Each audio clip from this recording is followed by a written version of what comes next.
Here is why you should watch this video.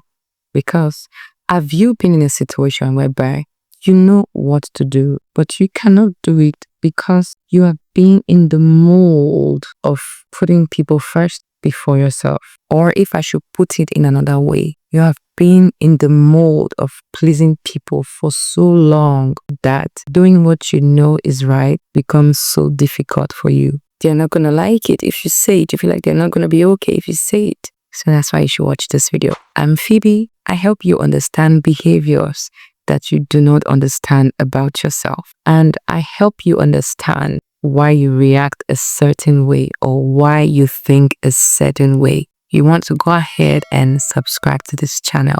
Let's get into today's video. Those with low self-esteem worry that when their present partner recognizes their deficiencies, their relationship will be over. Those with low self-esteem tend to think that they have somehow fooled the other person into thinking they are a fully healthy adult. Now they fear that their loved one will see the truth of their inadequacies and will not want to continue in the relationship. Some individuals with low self-esteem respond to this fear as Jane did, becoming controlling, trying to limit their partner's contacts with the outside world. Others indulge their partners, becoming submissive and subservient. Still, others shower their partners with attention and expensive gifts, attempting to impress the loved one and convince the partner of what a great asset they are. When this loved one has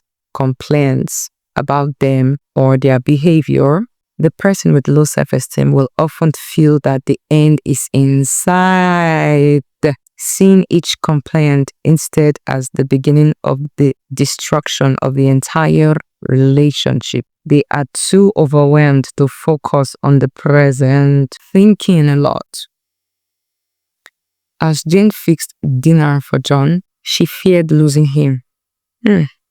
What a place to be.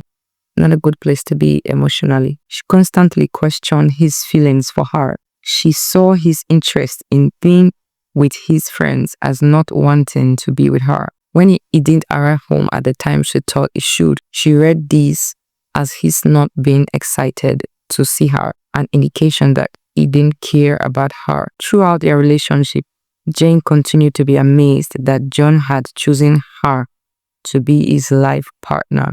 A feeling of inferiority contributed to her need to please him and to know that he valued her. When this attempt to prove herself seemed not to reap the expected rewards, she tried out of desperation to control him.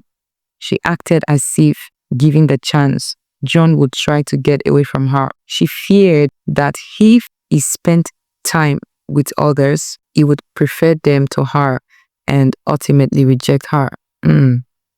She went to extremes to give the impression that they had the perfect life, totally devoted to each other and untouched by the outside world. John became annoyed and confused by Jane's behavior. Like, what is going on with you? Hey, Jane, you alright? So he asked what is going on, especially her need to control him. At first, he worked hard to please her, thinking she was adjusting to being married. Later, he merely tried to appease her so she wouldn't become depressed.